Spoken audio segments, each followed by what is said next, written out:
గోదావరి జిల్లాలో సమస్య ఎక్కువగా ఉంది. అవును సార్. అది ఉన్న వాస్తవం. సరే, దాని మీద ఎలా వర్క్ చేయాలి? ఇప్పుడు ఇది మీ ఒక్క చోటే సమస్య కాదు, ఇది ప్రతి చోట వీళ్ళు ఇలాగే చేస్తున్నారు. ఓ చర్చి పెట్టడం, అక్రమంగా చర్చి పెట్టడం, చుట్టుపక్కల నడిపించడం, వాళ్ళు ఏదైనా అడిగితే మా మీద దాడిని ఆడటం, కేసులు పెట్టి మా మీద అక్రమ కేసులు పెట్టి మేము ఏదో మానభంగం చేసామని వాళ్ళ మీద వీళ్ళ మీద కేసులు పెట్టి చాలా దారుణంగా మీ మీద ఎఫ్ఐఆర్ చేశారా? చేశారు. గతంలోనూ ఆయన చెప్పిన ప్రకారంగా కూడా పోలీసులు మరి వాళ్ళు చెప్పిన ప్రకారం కూడా వాళ్ళ మిస్సెస్ మీద మేము ఏదో అఘాతం చేసామని చెప్పి మా మీద ఫైల్ చేశారు. పాస్టర్ పెళ్ళాన్ని రేప్ చేసినట్టుగా కేసు పెట్టాడు. కేసు పెట్టారు సార్. ఆయన పెడితే పోలీసులు వచ్చి మమ్మల్ని ఎంక్వైరీ తీసుకెళ్ళారు సార్. ఆ తర్వాత ఏంటంటే ఆయన మా మీద గత మూడు కేసులు పెట్టారు సార్. ఆయన లైవ్ లో ముఖమే చెప్పాడు సార్, ఎకనామిక్ నగర్ 3 ఉన్నాయి, నన్ను విపరీతం తన్నారు. ఆయనే పెట్టాడు సార్ వీడియో సీసీ కెమెరాలో, చూడండి సార్ ఒకసారి. సరే, మీ విషయంలో అయితే మీరు లీగల్గా మీరు చేయాల్సిన పోరాటం మీరు చేయండి, మీకు సపోర్ట్గా మేము అందరం ఉంటాం, ఏం భయపడాల్సిన అవసరం లేదు. అలాగే సార్. మాకు ఆ కేసు సంబంధించిన డీటెయిల్స్ అన్నీ కూడా మాకు ఫార్వర్డ్ చేయండి సార్. అలాగే సార్, పెడతాను sir. Okay brother, right. Okay sir. దీని మీద ఇంక మీరు చెప్పాల్సింది ఏమన్నా? ఇప్పుడు ఈ దుమ్ములపేటలో ఎవరైతే సమర్పణ రావు అనే వ్యక్తి సెర్చ్ పెట్టి సమర్పణ రావు హిందువుల్ని అక్కడ ఉన్నటువంటి మీకు ఆధారాలతో సహా చూపిస్తాను, ఓ 40 మంది వరకు వాళ్ళు వేటకెళ్ళి పని చేసుకొని బతకాలి. వేరే ఇప్పుడు మీరు చెప్పారు కదా ఎన్ని సెర్చ్లు ఉన్నాయి అనేది, సెర్చ్లు చెప్తాను కానీ సంఖ్య కూడా తెలియదు అన్నమాట వాళ్ళకి. అటువంటి వాళ్ళని కలెక్టర్ ఆఫీస్ చుట్టూ, ఎస్పీ ఆఫీస్ చుట్టూ, స్టేషన్ చుట్టూ తిప్పిస్తున్నారు. రేపు ఏటలు తీస్తే ఇలా తిరుగుతుంటే వాళ్ళ బతుకేమవుద్దని వాళ్ళు భయపడుతున్నారు.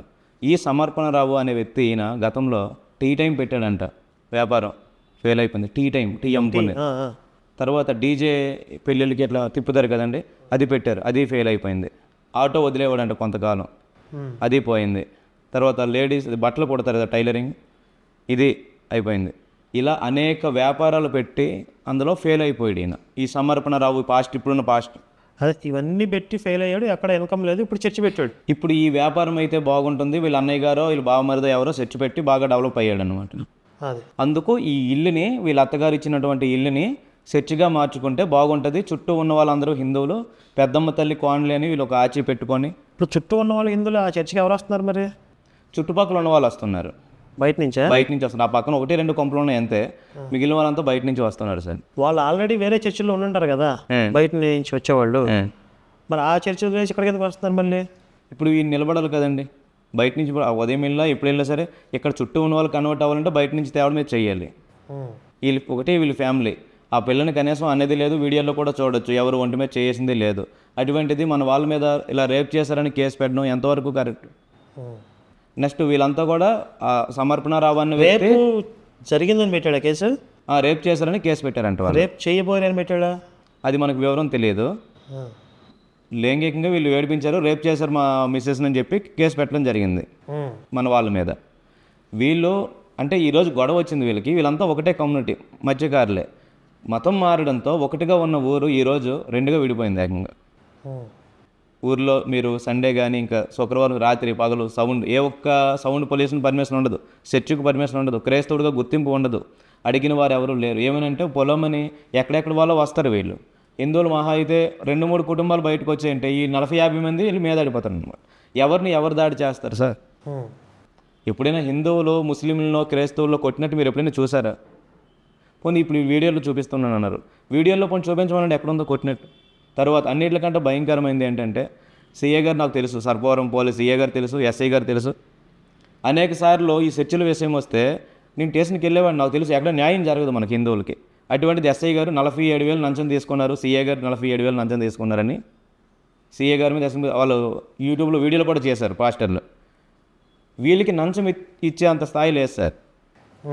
దుమ్ములపేటలో ఉన్నటువంటి హిందువులకి లంచం 40,000, 50,000, కనీసం 5,000 కూడా లంచం ఇవ్వలేరు వీళ్ళు పని చేసుకొని బతికే వాళ్ళు. వీళ్ళు ఎలా అంతంత లంచం ఇస్తారు? పోలీసుల మీద లంచం తీసుకున్నారు, పైకి తీసుకెళ్ళి బెల్ట్తో కొట్టారు, సూతో తన్నారు, ఇవన్నీ అన్నారు. బెల్ట్తో కొడితే ఉంటుంది కదా సార్, మచ్చలు ఉంటాయి, ఏం లేవు. పోలీసుల మీద కూడా తప్పుగా వీళ్ళు వ్యవహరించారు. నిజంగా పోలీసులే కరెక్ట్గా డ్యూటీ చేస్తే ఈ దుమ్ములపేటలో 45 చర్చిలు ఉంటాయా? ఇది తూర్పుగోదావరి జిల్లా అంతటా కూడా, తూర్పుగోదావరి పశ్చిమ గోదావరి 2 గోదావరి జిల్లా అంతటా కూడా, మన రాజమండ్రి గోదావరి గట్టును చూసుకుంటే అనేక అనాధికారిక చర్చిలు, పెద్ద పెద్ద చర్చిలు నిర్మాణం జరిగాయి.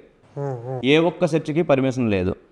ఇప్పుడు దుమ్ములపేట విషయం చూసుకుందాం. ఇప్పుడు వీళ్ళు ఏంటంటే ఏ విధంగా అయినా మేము అక్కడ సెర్చ్ రన్ చేస్తాం, మీరు ఎవరో చెప్పుకుంటారో చెప్పుకోండి, ఏం చేస్తారో చేసుకోండి అని ఎక్కడెక్కడ వాళ్ళు ఓ 40 మంది 50 మంది రావడం. వీళ్ళు ఎక్కడైనా కొత్త చర్చి పెడితే అక్కడ ఏమైనా అభ్యంతరాలు వస్తే బయట నుంచి జనాలు తీసుకొస్తున్నారు, అవును తీసుకొచ్చి అక్కడ లోకల్గా ఉన్న వాళ్ళు బెదిరిస్తున్నారు. అవును లోకల్గా ఉన్న హిందువులందరూ రెస్పాండ్ అవ్వట్లేదు. అవును అందరూ ఒకటి అవ్వాలంటే టైం ఎక్కువ తీసుకుంటుంది. నెక్స్ట్ ఎవరైతే ముందుకు వస్తారో వాళ్ళ మీద కేసు పెడతారు వీళ్ళు. మీరు ముందుకు వెళ్ళారు, మీ మీద కేసు పెట్టేటప్పుడు నేను ఆగిపోతాను కదా, అయ్యో ఆయన మీద పడింది కేసు, నా మీద కూడా కేసు పెడతారేమో అన్న భయంతో ఇలా కేసు పెట్టి వాళ్ళు కేసుల్లో తిరుగుతున్నారు, 10 ఏళ్ళ వరకు ఇలా తిరగాలి, వీలైతే 2-3 నెలలు జైల్లో ఉంటారంటే ప్రచారం చేస్తారు ముందు వీళ్ళు. ఈ మిగిలిన వాళ్ళు కూడా మనం కూడా అలా అయితే మళ్ళీ మన కుటుంబం ఏమవుద్ది అన్న భయంతో వీళ్ళు ఆగిపోతారు. ఇప్పుడు కూడా టార్గెట్ ఏంటంటే మన వాళ్ళు లేని వాళ్ళు ఇరికించారు ఈ కేసులో. ఆ రోజు గొడవ జరిగేటప్పుడు మన వాళ్ళు ఎవరు లేరు, అక్కడ లేని వాళ్ళు కూడా కొంతమందిని పేర్లు పెట్టి వాళ్ళ పేర్లు కేసులో పెట్టారు. ఇది ఆంధ్రాలో పరిస్థితి చాలా భయంకరంగా ఉంది. అంటే సమస్య వాళ్ళే సృష్టిస్తారు, మళ్ళీ మేమే బాధితులం అని చెప్పి డబుల్ గేమ్ ఆడతారు. ఇప్పుడు ఏకంగా నా పెళ్ళాన్ని రేప్ చేశారు అని చెప్పి పాస్టర్ రేప్ కేసు పెట్టాడంట. అంటే పాస్టర్ కళ్ళ ముందే రేప్ చేశారా? రేప్ జరిగిందా? ఆయన అక్కడే ఉన్నాడుగా. ఎంతకైనా దిగజారుతారు వీళ్ళు. అంటే ఆ మతంలోకి మారిన తర్వాతే ఇలా దిగజారిపోయే మనస్తత్వం వస్తుంది అనుకుంటా. మరి తర్వాత మీరు ఒక చర్చి విషయంలో ఇలాగే ఫైట్ చేసి దాన్ని ఒక క్లోజింగ్ స్టేజ్కి తీసుకొచ్చామని చెప్పారు కదా, దాని వివరాలు ఏంటి? 2019 ఎలక్షన్లో అప్పుడు వైసీపీ గవర్నమెంట్ వచ్చింది ఆంధ్రప్రదేశ్కి. ప్రతి సెర్చ్ చిన్న చిన్న సెర్చ్ ఏమైనా ఉంటే కూల్ చేస్తే 5 లక్షలు ప్రతి అన్ని సెర్చ్లకి ఇచ్చారు, స్టేట్ మొత్తం ఇచ్చారు. చిన్న చర్చి కూల్ చేసి పెద్దగా కట్టుకోమని చెప్పి అప్పుడున్న గవర్నమెంట్. 2020 స్టార్టింగ్లో చిన్నగా ఇండివిజువల్ హౌస్ అన్నమాట ఇది, కాకినాడ రూరల్ ఈశ్వర్ నగర్ అనే ఏరియాలో. ఈ సెర్చ్ని ఇల్లుని కూల్ చేసి ఒక 5 లేయర్లు పెద్ద సెర్చ్ చేద్దామని అక్కడ సత్యమ్మ తల్లి గుడి ఎప్పటి నుంచో 30 ఏళ్ళగా ఒక సత్యమ్మ తల్లి గుడి ఉంది. ఆ బస్తీలో ఒక్క క్రైస్తవుడు కూడా లేడు, మొత్తం అందరూ హిందువులే. అది కూల్చేటప్పుడే సెర్చ్ అయితే ఇక్కడ నిర్మాణం చేయొద్దు, ఇల్లు కట్టాలని చెప్పి మనం స్టేషన్లో కంప్లైంట్ ఇవ్వడం జరిగింది. కంప్లైంట్ కూడా ఇదే సర్పవరం పోలీసులు 47,000 లంచం తీసుకుంటారని చెప్పారే దుమ్ములపేట వాళ్ళు, అదే స్టేషన్లో కంప్లైంట్ ఇస్తే బయటకి ఇసిరేశారు ఆ రోజు. ఇవి మీరు ఇక్కడ స్టేషన్లో కంప్లైంట్ ఇవ్వకూడదు, పోలీసులు మేమేం చేయలేమని చెప్పారు ఈ సెర్చ్ వేసి. దీనికి 2020 నుంచి కేసు అనేది వేయడం. ఆ సెర్చ్ పాస్టర్ ఉన్నారు, దడాల విలియమ్స్ ఆయన పేరు. ఆయన స్థానికంగా ఉన్నటువంటి హిందువుల మీద, ఈ హిందువుల వల్ల ఇక్కడ నా సెర్చ్కి ఆటంగా ఉందని ఆయన రిప్లై కేసు వేశారు వీళ్ళ మీద, స్థానికంగా బతుకుతున్నటువంటి హిందువుల మీద. ఏమని కేసు పెట్టాడు? నేను ఇక్కడ సెర్చ్ నిర్మాణం చేసుకుంటున్నాను, ఇక్కడ ఉన్న లేబర్లంతా కూడా నన్ను నిర్మాణం చేయించుకునేవట్లేదని. అక్కడ స్థానికంగా ఎవరో రారు, అయినప్పటికీ ఆయన ఏంటంటే ఈ హిందువుల మధ్యలోనే సెర్చ్ కడదామని చెప్పి కోర్టులో ముందు కేసు మన మీద వేసింది పాస్టర్లు. వీళ్ళకి ఇంత కాన్ఫిడెన్స్ ఏంది? పూర్తిగా హిందువుల ఏరియాలో చర్చ పెట్టి, అంటే వాళ్ళని కూడా మత మార్పిడి చేసేద్దాం అనేగా. వాళ్ళందరినీ మతం మార్చొచ్చు ఒకటి.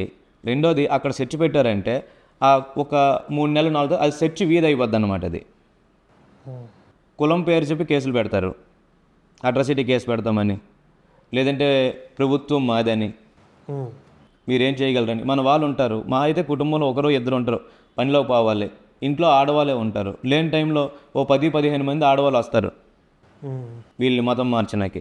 ఈ ఈశ్వర్ నగర్ సెర్చ్ ఏంటంటే 6 సంవత్సరాలు కోర్టులో ఫైట్ చేస్తే, దీనికి జగన్ ప్రభుత్వం ఉన్నప్పుడే, వైసీపీ గవర్నమెంట్ ఉన్నప్పుడే సెర్చ్ క్లోజ్ చేయండి అని పంచాయతీ వారు లెటర్ కూడా అంటించారు అటు మీద. పాస్టర్ గారు అది చింపేసి డస్ట్బిన్లో వేశారు. అది మన లాస్ట్ టైం 1 నెల అవుతుంది, ఇనుప ఐరన్ బోర్డులతో కట్అవుట్ పెట్టడం జరిగింది అక్కడ. Okay okay. మనం స్టే వేసింది కూడా దేనికంటే సెర్చ్ నిలిపివేయాలని కాదు సార్. 6 సంవత్సరాల నుంచి అక్కడ ఉన్నవాళ్ళు ఎవరు కూడా పెద్ద పెద్ద స్థాయిలో ఉన్నవారు ఎవరు కాదు, అందరూ 1000 ఇచ్చిన వాళ్ళు 1000, 5,000 ఇచ్చిన వాళ్ళు 5,000, ఇలా అందరి దగ్గర డబ్బులు అడిగి ఈ 6 సంవత్సరాల వ్యవధిలో 6,50,000 కోట్ల ఖర్చులు అయినాయి వీటికి. ఎవరికి?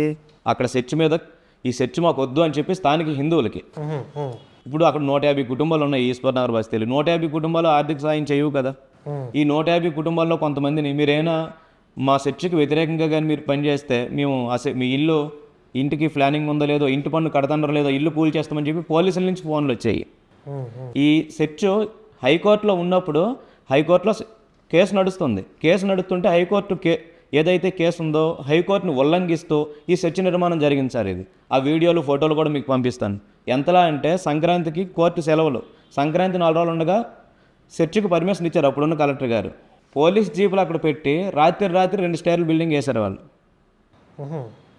ఎవరు రాకంటే పోలీసు అక్కడ పోలీసులు అక్కడే ఉంటారనమాట. ఇప్పుడు డబ్బులు లంచం తీసుకున్నారు అనే వ్యక్తులు అయితే హిందూ ధర్మంకి ఎంత హాని ఎందుకు జరుగుతుంది సార్ కాకినాడలో? ఆ రోజు అప్పుడు ఏమైపోయారు ఈ పాస్టర్లు అందరూ కూడా? మళ్ళీ అక్కడ ఉన్న స్థానిక ఎమ్మెల్యే గారిని కూడా పట్టుకొని అక్కడ ఇంటి ప్లానింగ్ ఉందా లేదా, ఇంటికి పన్ను కడతారా లేదా, ఆ ఇల్లు లేని కూల్చేయండి అవసరమైతే. వాళ్ళు తాతల నుంచి అక్కడే పుట్టి పెరిగారు వాళ్ళంతా కూడా. ఒక్కొక్కరికి 50 ఏళ్ళు పైబడిన వాళ్ళే, వయసు జాబులు చేసి రిటైర్డ్ అయిపోయిన ఏజ్ అన్నమాట. వాళ్ళని మానసికంగా విజయవాడ కోర్టుకి ఎన్నిసార్లు తిరిగారో, కలెక్టర్ ఆఫీస్కి ఎన్నిసార్లు తిరిగారో, ఎన్నిసార్లు కలెక్టర్ ఆఫీస్ ముట్టలించామో ఈ 6 సంవత్సరాల్లో. నిద్రలు ఉండేవి కాదు. నైట్ 1 గంట 2 ఆ టైంలో వచ్చి సెర్చ్ పనులు చేసేవారు అనమాట. ఈయన బయటకు వచ్చి అడిగితే ఒక 20-30 మంది కుర్రలు వచ్చేసేవారు ఏకంగా మీదకి. మా ఇష్టం, సెర్చ్ కడతాం, ఇక్కడే కడతాం, ఏం చేస్తారు మీరు? ఎవరో చెప్తారు, మీరు ఎమ్మెల్యే చెప్తారా, సీఏ గారు చెప్తారా? నెంబర్ ఏమన్నా సీఏ గారి నెంబరు? అయితే ధర్మం నెగ్గిద్ది అండాకి ఈశ్వర్ నగర్ సెర్చ్ మాకు ఒక ఓపుకు పెట్టాం, ఎప్పటికైనా మేము నెగ్గుతాం, మేము గెలుస్తాం అని చెప్పి ఈ వ్యవధిలో 4 కలెక్టర్లు కూడా మారారు. చాలా జరిగింది, చాలామంది మీద కేసులు వేసాం, హైకోర్టుని స్టే తెప్పించుకున్నాం. మేము వేసింది అయితే జడ్జిమెంట్ వచ్చిందా? వచ్చింది సార్. ఏమైనా వచ్చింది? మనం వేసింది ఏంటంటే అక్కడ ఇల్లీగల్గా కట్టింది, అనాధికారికంగా కట్టింది, తీసేయాలని చెప్పి మనం వేసాం సార్. కానీ అక్కడ ఏమైనా వచ్చిందంటే మనకి కూటములు సెర్చ్ ప్రార్థనలు కానీ, కూటములు కానీ, ఎటువంటి కమ్యూనిటీ మీటింగ్లు కానీ పెట్టకూడదు, నిలిపివేయాలి, హైకోర్టులో ఉంది కేసు అని చెప్పి మనకు వచ్చింది సార్. మనకు సెర్చ్ అక్కడ నిలిపివేయాలని మనం కేసు వేయలేదు సార్, పూర్తిగా తీసేయాలని చెప్పాం. మనకు నచ్చదు, మనకు అక్కడ సెర్చ్ అనేది మాకు ఇష్టం లేదు, సెర్చ్ అక్కడ ఉండకూడదని మేము కేసు వేసాం. సెర్చ్ పునాదితో సహా తీసేయాలి, ప్రభుత్వమే తీయాలి. అది కూడా రెస్పాండ్ అయిందా? రెస్పాండ్ అయ్యింది. రేపు రాబోయే 1-2 నెలల్లో మనకు అనుకూలమైన స్టే వస్తుంది. సెర్చ్ని మనం ప్రభుత్వం ఆధీనంలోనే తీయబోతున్నాం. ముఖ్యంగా మన గోదావరి జిల్లాల్లో హరిజనవాడల్లో ఒక పేటలో 2 కుటుంబాలు, మరో పేటలో 4 కుటుంబాలు, ఇంకో పేటలో అయితే 1 కుటుంబమే. వీళ్ళ పరిస్థితి ఎలా ఉందంటే, హిందూ అబ్బాయి ఉంటాడు, పెళ్లి చేసుకుందామంటే మీరు మా చర్చికి వస్తేనే అమ్మాయిని ఇస్తాం, లేకపోతే లేదు. అలా పెళ్ళిళ్ళు లేకుండా ఉండిపోయిన వాళ్ళు ఎంతోమంది. పెళ్ళి లేకపోతే ఇంట్లో తల్లిదండ్రుల బాధ చూడలేక, అవసరమైతే ఏం చేయలేక, వేరే దారి లేక వాళ్ళు కూడా క్రైస్తవులుగా మారిపోతున్నారు. ఇప్పుడు జరుగుతుంది సార్ ఇది. రెండోది, హిందూ అబ్బాయి పెళ్లి చేసుకున్నప్పుడు సరే నేను పూజలు చేస్తానులే, మీతో పాటు కలిసి ఉంటానని చెప్పి పెళ్లి చేసుకుంటున్నారు. పెళ్లి చేసుకున్నాక ప్రార్థనకు వస్తావా, లేకపోతే నేను వదిలేస్తాను. నేను అంతా పాస్టరు ఆడిస్తున్న ఆట. వాళ్ళలో కలిసేం ఉన్నది లేదు. చర్చిలకు వెళ్ళిన వాళ్ళు కూడా విడిపోవడం, గొడవలు అనేది సహజం. కానీ ఇక్కడ హిందువులు అనేవాళ్ళు మనం ఇలా కంటిన్యూ చేసి చట్టం తీసుకొని రాకపోతే, ఈ చట్టాన్ని తెలియజేయకపోతే రాబోయే 2-3 ఏళ్లలో హరిజన వాడలో హిందువులు ఎవరు ఉండరు. ఉన్న రామాలయాలు గ్రామ సచివాలయాలు అయిపోయి, హరిజన వాడలో ఉన్న రామాలయాలన్నీ చూడండి గ్రామ సచివాలయాలు ఈరోజు. లేదంటే ఆ రామాలయం తీసి పంచాయతీ ఆఫీస్ కట్టుకోవడం. ఎక్కడ ప్రతి హరిజన వాడలో రామాలయం ఉంటుంది, ఉండి తీరాలి. లేదంటే శిథిల వ్యవస్థలో పడిపోయే పరిస్థితిలో ఉంది. 1-2 కుటుంబాలు ఉంటే వాళ్ళు భయపెట్టి, ఎస్సీపేటలో వాళ్ళ లీడర్ ఎవరో ఒక లీడర్ ఉంటారు, వాళ్ళకేమీ రాకుండా చేసి ఇలా మతం మారుస్తూ ఉన్నారు. ఇది సార్ మీకు తెలియజేయగలిగింది. మాకు మీ నుంచి మేము ఇక్కడికి మీకు కలిసిది ఏంటంటే, దుమ్ములపేటలో అయితే మన వాళ్ళు కొట్టి తిరిగి మన మీదే కేసు పెట్టారు. అక్కడ లేని వాళ్ళు కూడా రేప్ చేశారని అనేక విధాలుగా కేసు పెట్టారు. దీని మీద మీరు ఆలోచిస్తారని కోరుకుంటున్నాను సార్. జై శ్రీరామ్.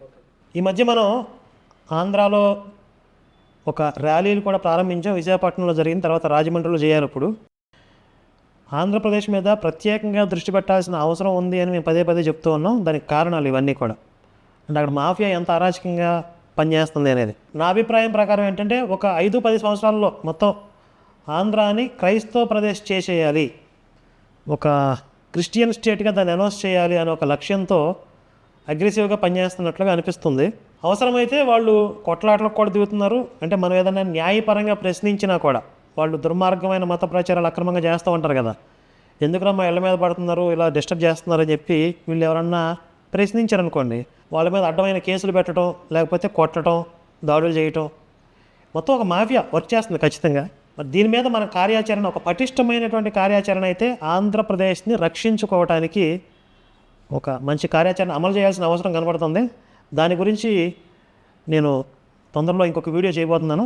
పూర్తి వివరాలు అందరూ తెలియజేస్తాను.